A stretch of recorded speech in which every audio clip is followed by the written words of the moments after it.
Hey everyone, welcome to Math 104 section 5.5, solving equations by factoring. So this chapter, we've seen a lot of different factoring techniques, and now we're going to start looking at the applications of factoring. So the first thing is solving equations by factoring, and one of the applications we're going to look at involves Sparky the acrobatic circus clown. So Sparky is going to be shot from a cannon, and hopefully it's going to land on a net. So we need to figure out where to put that net so the Sparky doesn't go splat.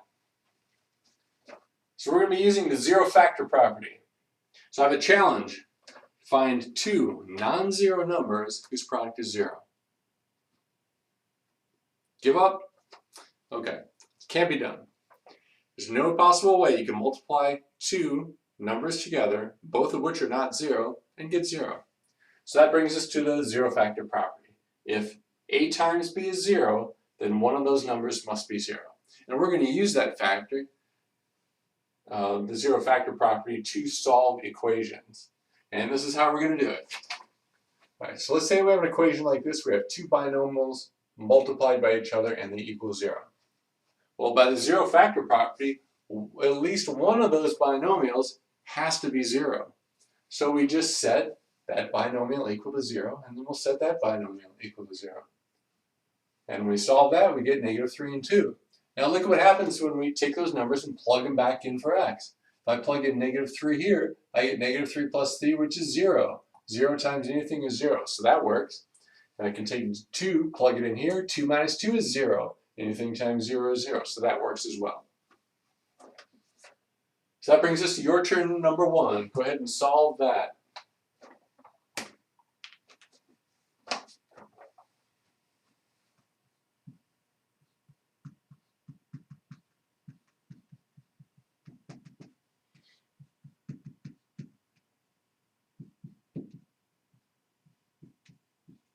So we get 7 and negative 5 halves. Now this property only works if we have two binomials equal to 0. So if we don't have that, we're going to have to get our equation into that form.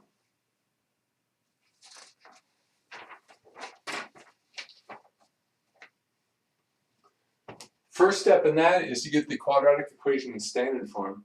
Once we have it in standard form, then we can factor it into that form. So standard form has all the terms on one side of the equation set equal to 0. So that's the first thing we're going to do here, is move all the equation, or all the terms to one side. Now it's easier to factor if the x squared term is positive. So I'm going to move these terms to the left. How do I do that? Well, I'm going to subtract 30 from each side of the equation. 30 minus 30 is 0, so we end up with 0 on this side. We end up with negative 30 on this side. So a little shortcut you can do is, if you're moving one term from one side of the equation to the other, all you do is change the sign. So negative 7x becomes positive 7x over here, and 30 becomes negative 30. So we have x squared plus 7x minus 30 equals 0. And now we can factor this.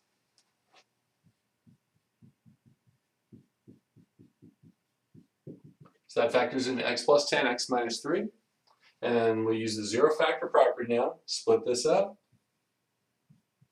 X plus 10 equals 0.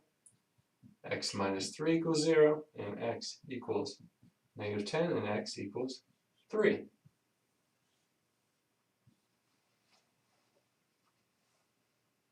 Your turn, number 2.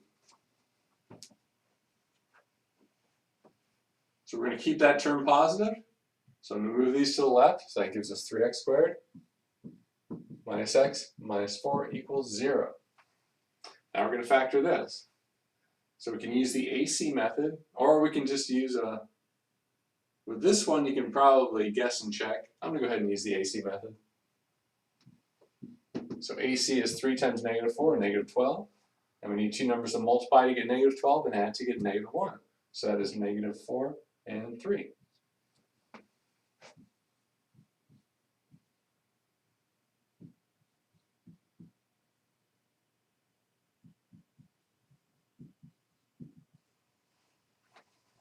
Now I'll factor out, 3x, I'll factor out x, and get 3x minus 4 And over here, I already have 3x minus 4. All right, so that gives us 3x minus 4 times x plus 1. All right, now we'll set each of these equal to 0 individually.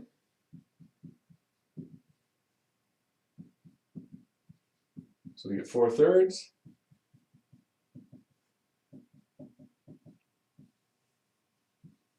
And -1. All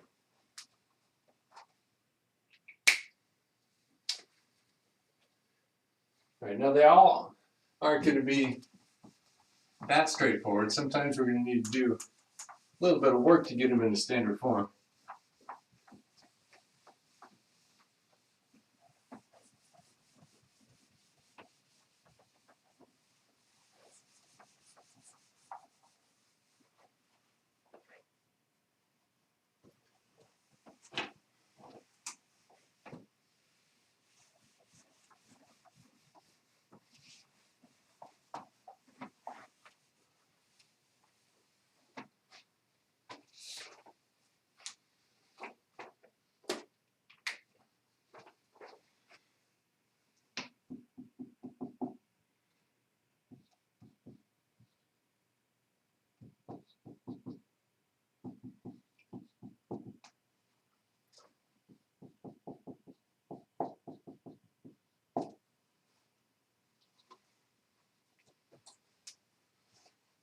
So next example, with this equation, we're going to have to get all the terms to the left.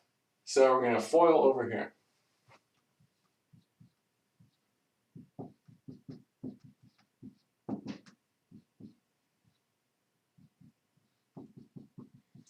All right, so we multiply those out, we get x squared plus 5x plus 6. All right, now I want to move everything to one side. I want to keep the x squared term positive, so I'm going to subtract x squared there, minus 5x, minus 6, minus 6. All right, so that gives us x squared minus 10x plus 21 equals 0. All right, now we've got it in standard form. So now we can factor.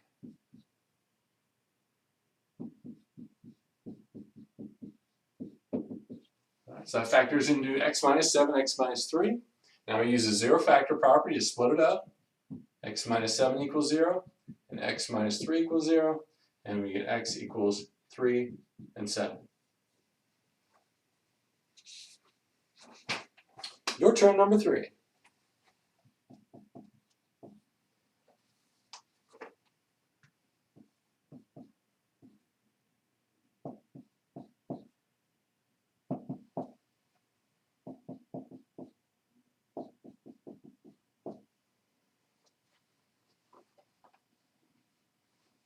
So foiling over here.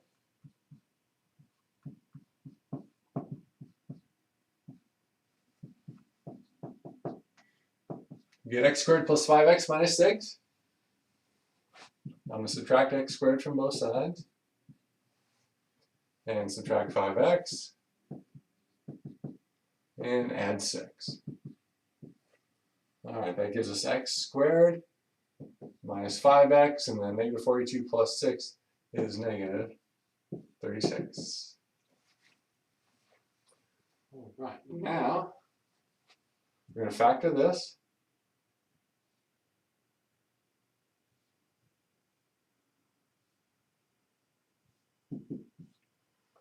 All right, read it for this one.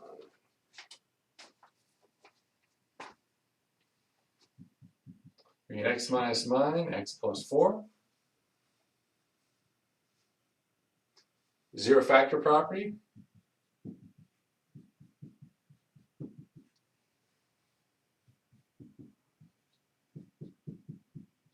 And we get 9 and negative 4.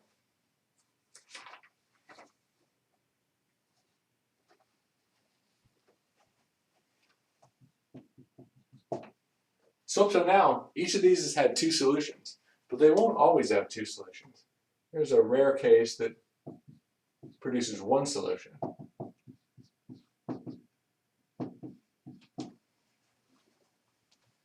Alright, so consider this example. Alright, we want to get in standard form, so we're going to move everything over to the left-hand side.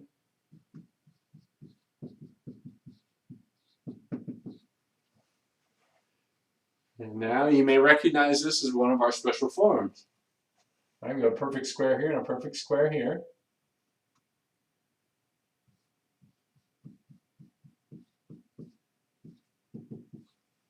It turns out that is a perfect square trinomial. It factors into 4x plus 5 squared. So that means we only have one single equation to solve here. 4x plus 5 equals 0, and we get x equals 5/4. So a single solution to that one.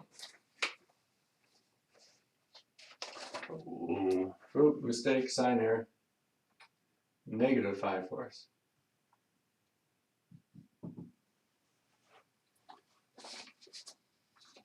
And that brings us to your turn, number 4.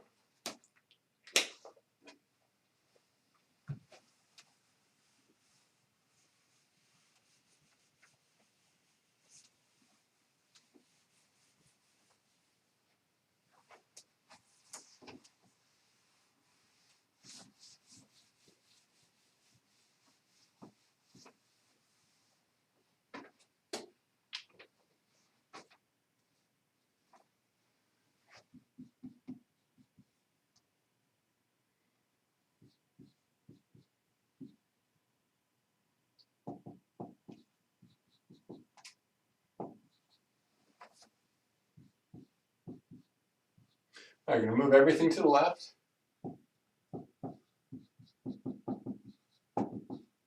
And we get 16x squared plus 24x plus 9. We'll factor that into 4x plus 3 squared equals 0. So we need to solve this equation, and we get x equals negative 3/4.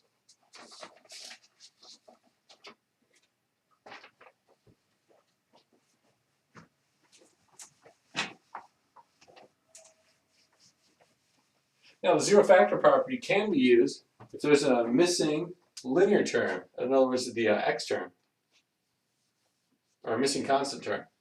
All right, so we've got, actually works in both cases. 2x squared plus 24x equals 0.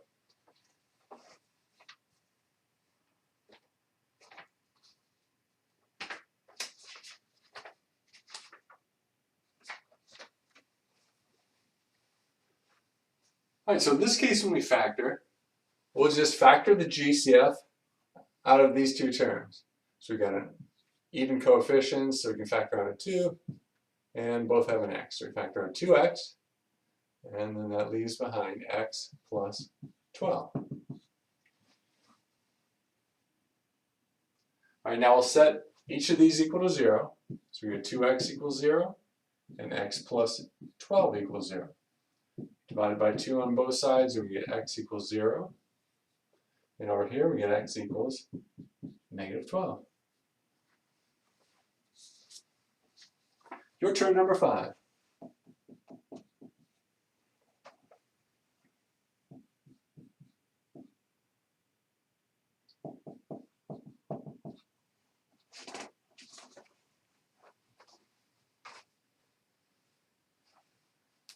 So here we can factor out 4x. That leaves behind x minus 3. And we'll split it up. 4x equals 0 and x minus 3 equals 0. And we get x equals 0 and x equals 3. So those are some fairly nice ones. Now, next one, we are going to factor into a familiar form.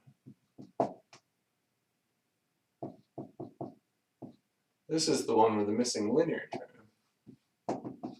Alright, so no x term in these. So with all factoring problems, we'll start by factoring out the GCF. So here we got a GCF of 5. And that gives us 5 times x squared minus 16 equals 0. Now, a nice thing about having an equation equal to 0 is if we get just a number out here, no variable parts, we can just divide both sides by that number and it disappears. 5 over 5 is 1, so we just get x squared. X squared minus 16 equals 0. So a nice way to simplify there. All right, now we have difference of squares, and that factors into x plus 4. X minus 4 equals 0. And we'll set these equal to 0 individually using the zero factor property. And x equals negative 4, and x equals positive 4.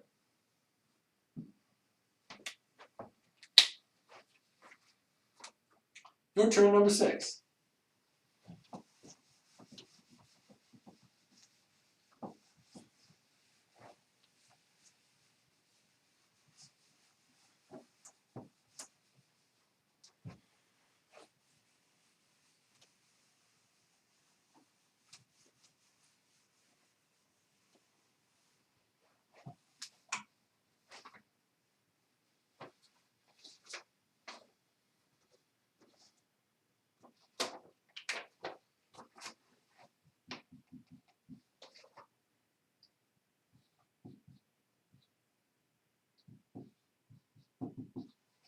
So here we can factor out a 6 and get x squared minus 4 equals 0. Right, then we'll divide by 6 to get rid of that coefficient out front.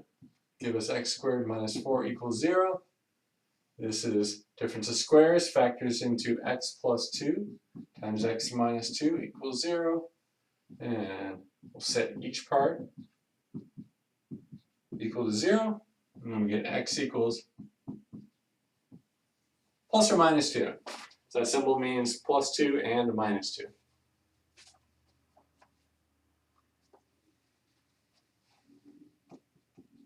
So all the ones we've seen so far have had either 1 or 2 solutions. It's because those have been quadratics.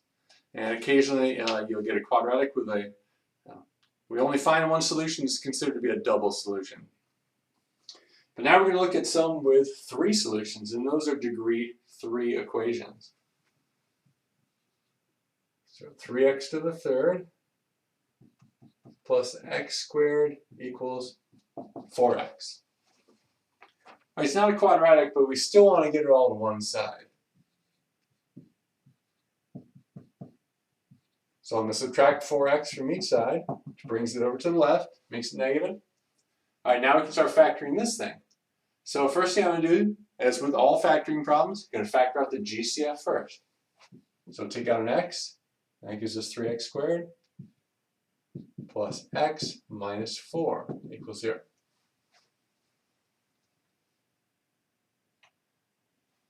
All right, so now we're going to factor here by grouping.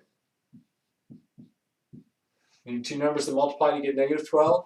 Add to get 1, so that will be 4 and negative 3.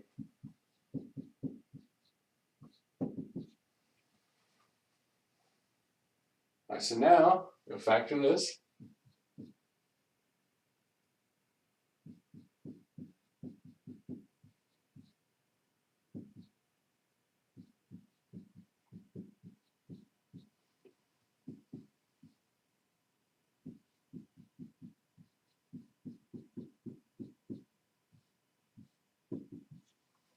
And there's the fully factored form. Now we have 3 parts, so we're going to set all 3 parts equal to 0. The zero factor property works for any number of numbers. So we have x equals 0. We set 3x plus 4 equal to 0. And we set x minus 1 equal to 0. All right, so that just stays x equals 0. And this one will have x equals negative 4/3. And for this one, we get x equals 1. So there's our 3 solutions.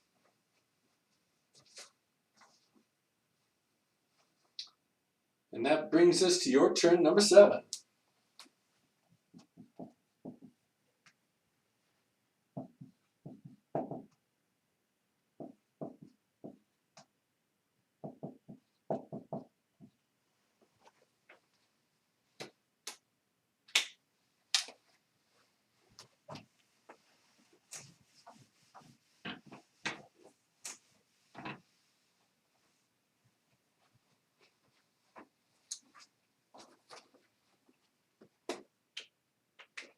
Alright, so I'm going to bring everything over to the right this time. So we got 0 equals 2x to the third plus 5x squared minus 12x. Right, now we can factor over here, take out an x, it gives us 2x squared plus 5x minus 12. Alright, now we can factor by grouping. Inside the parentheses, 0 equals x times. Alright, we have 2 times negative 12 is negative 24. So we need two numbers to multiply to get negative 24 and add to get 5. So that's going to be 8 and negative 3.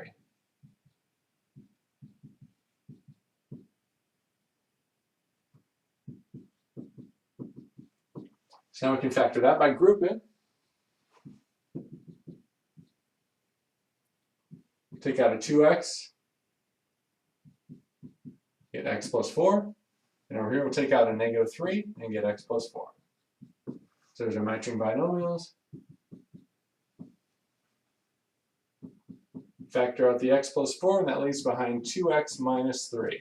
So there's our 3 terms. Now we'll set, or our 3 parts. Now we'll set all 3 of those factors equal to 0.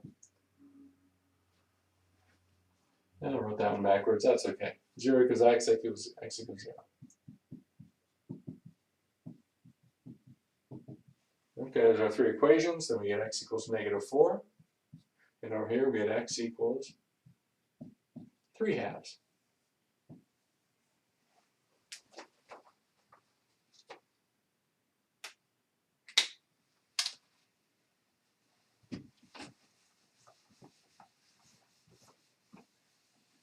Now for the next example, we're going to combine some of the techniques we've learned earlier in this chapter.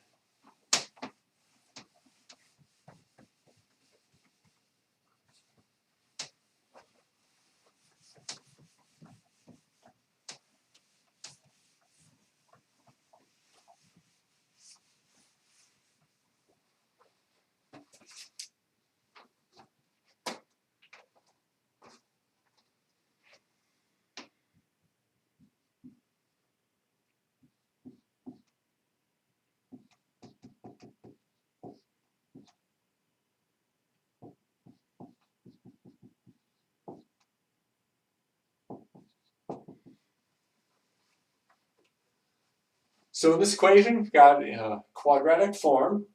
Right? Got a squared here, first power here. So we're going to use substitution. Declare a new variable, y equals 2x plus 3. I'm going to rewrite this with y instead of 2x plus 3. So we got 4y squared minus y minus 3 equals 0. And now we can factor this thing.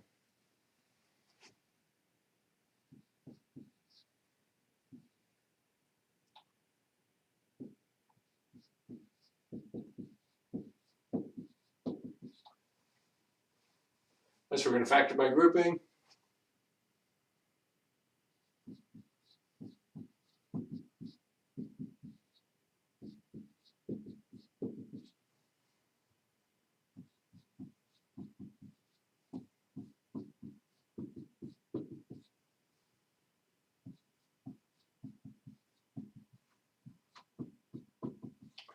All right, so that completes the factoring. And here's the zero factor property. We're going to split this up into 2 equations. And at this point, we don't want to solve these for y because we had an original equation with x. So we want to solve these for x. So at this point, we can now back substitute. I'm going to take 2x minus 3, plug it in for y. So that gives me 4 times 2x plus 3 equals 0 for the first equation. All right, we can distribute here. Gives 8x plus 24 plus 3 equals 0. 8x plus 27 equals 0. So 8x equals negative 27 and x equals negative 27 eighths.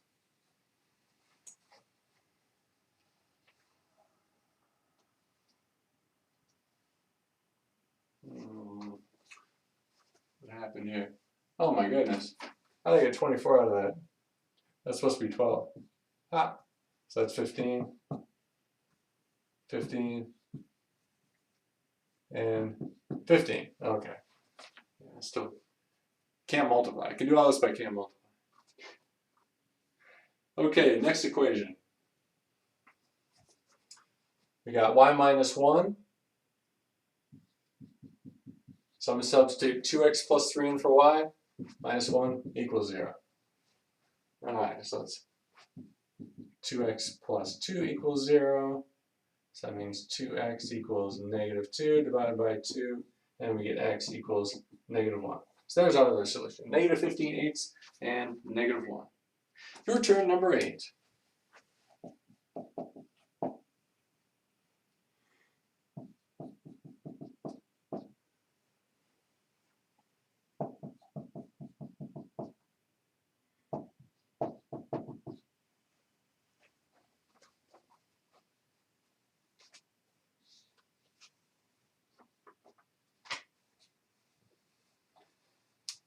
Alright, let's substitute in for x minus 1. So we got y equals x minus 1.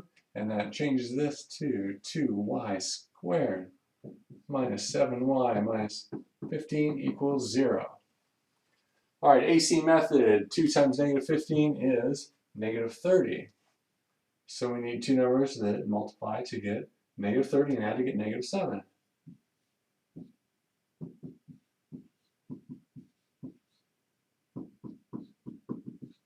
And that's negative 10 and 3. Now, 2y times y minus 5. And over here we got 3 times y minus 5 equals 0. And completing the factor by grouping, that gives us y minus 5 times 2y plus 3 equals 0. Split it up. We get y minus 5 equals 0, and 2y plus 3 equals 0. Alright, now that we have it split up into equations, we can back substitute.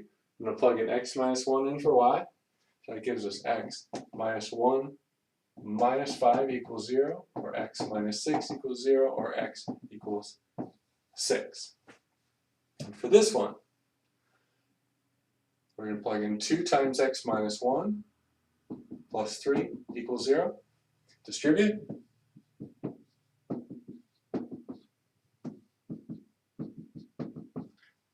Combine like terms, we get 2x plus 1 equals 0, and that means x equals negative 1/2.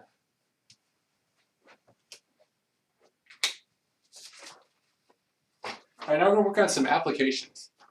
So if the first one, you got a landscape architect is designing grass area with a flower bed border.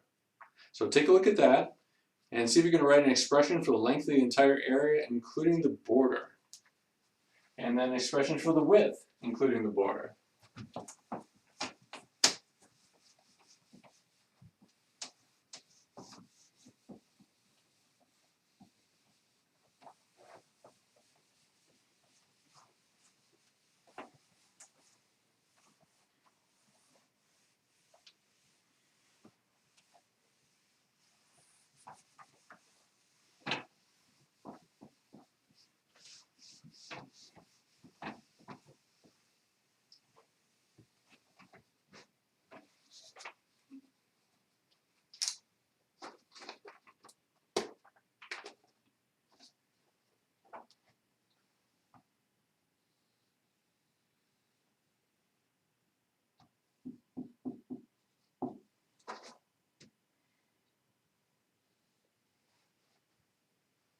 So we know the area here. We got 16 here and 12 here.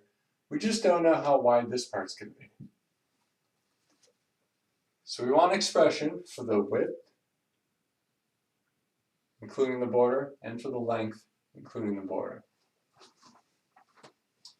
So lengthwise, we have 16 here and x here. So we need to add those two together.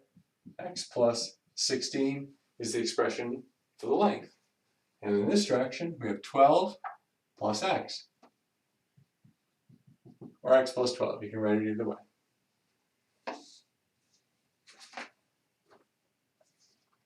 Now we know that the area is 285 square feet. And the area equals length times the width. So that is x plus 16 times and write it as x plus 12. Alright, so here's the equation we need to solve. So we'll start by FOILing over here. So we got 285 equals, just need parentheses, x squared, and 16x and 12x, that's going to be 28x. 16 times 12 is 190 something. 192. Alright, now I want to get everything over to the right, so I'm going to subtract 285 from each side. It gives us 0 equals x squared plus 28x plus 93. Alright, now we need two numbers that multiply to get 93 and add to get 28. Looks harder than it is, because 93 only has factors of 1 and 93 and 33 and 3. So we'll do 31 and 3. So 31 times 3 is 93. So those are the two numbers we need.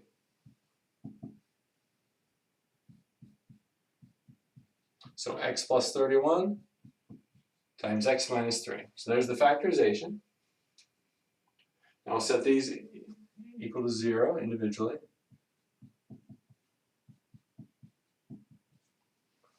And we solve.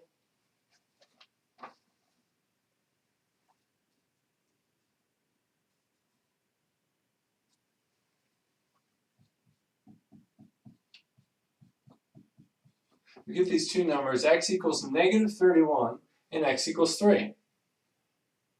Now the problem here is we're talking about the width of a border. Can width be negative? No. So we'll just eliminate that one, and the width of the border is 3. 3 feet.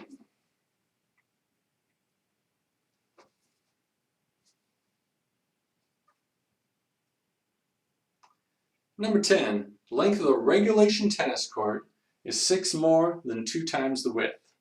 If the total area is 2808 feet squared, what are the length and width? Alright, let's write an expression for the length of the court in terms of the width. We know that the length is 6 more than 2 times the width.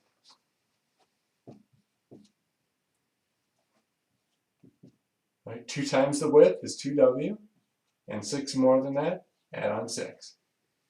So there's an expression for the length of the court written in terms of the width.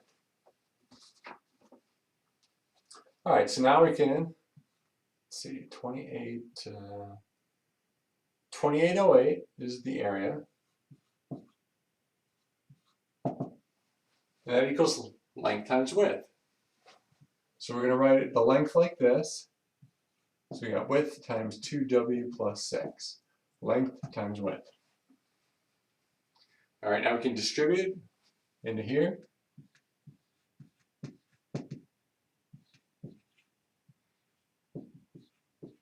And now move everything to the right.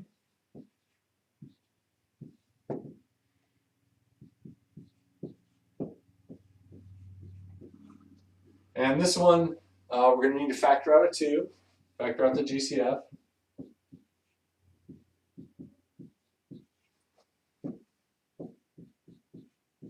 And we get 1404. And now this is a very difficult factoring problem. I would never put one like this on the exam or anything. So, we're going to divide both sides by 2. Might as well get rid of that. So we get 0 equals w squared plus 3w minus 1404. And that factors into w plus 39 times w minus 36. Alright, now we use the zero factor property. So w plus 39 equals 0 and w minus 36 equals 0. Solving those, we get w equals negative 39 and w equals 36. So we're talking about length, so the negative one doesn't make any sense. So w equals 36. And then we can find the length by taking 36 and plugging it in here. 2 times 36 is 72, plus 6 is 78. So we get 78 for the length. Alright, now we're back to Sparky the Acrobatic Circus Clown. So we're given the equation h equals negative d squared plus 10d plus 26. The net will be positioned 2 meters above the ground. Using h to represent the height and d to represent the distance from the cannon, the path of motion is given by this equation. So, what piece of given information can we plug into that equation, and where can we plug it in? Well, the only piece of information we're given is the net will be positioned 2 meters above the ground. H represents the height, so 2 meters above the ground is the height. So we want to find the distance where the height is 2. So we plug in 2 in for H, and now we're going to solve this. All right, we got a negative d squared term, so I'm going to move everything over to the left to turn this thing positive.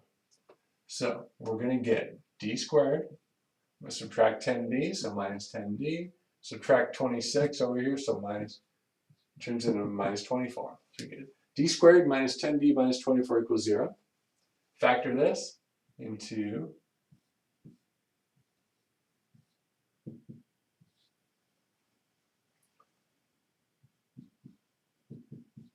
negative 12 and plus 2. Use a zero factor property. D minus 12 equals 0. D plus 2 equals 0. That gives us D equals 12 and D equals negative 2. So D equals 12 is the answer. We need to position the net. 12, what are we measuring here in? I assume it's meters. 12 meters away. So we got this negative value here. What in the world does that mean? Well, these things always have some kind of a physical interpretation. So let's say we got the cannon here, and Sparky's being shot out here, and here's the net. This is 2 meters above the ground. We're landing there. Well, as it turns out, there's also 2 meters back here. So that's just where Sparky would go if you follow this path backwards. So you're actually going backwards in time to get back down to 2 meters above the ground, and it would be 2 meters that way. So it's kind of a weird interpretation, but it actually has a physical interpretation there. But going forward, we need that net to be 12 meters away. And that wraps up chapter 5. Everybody have a great day.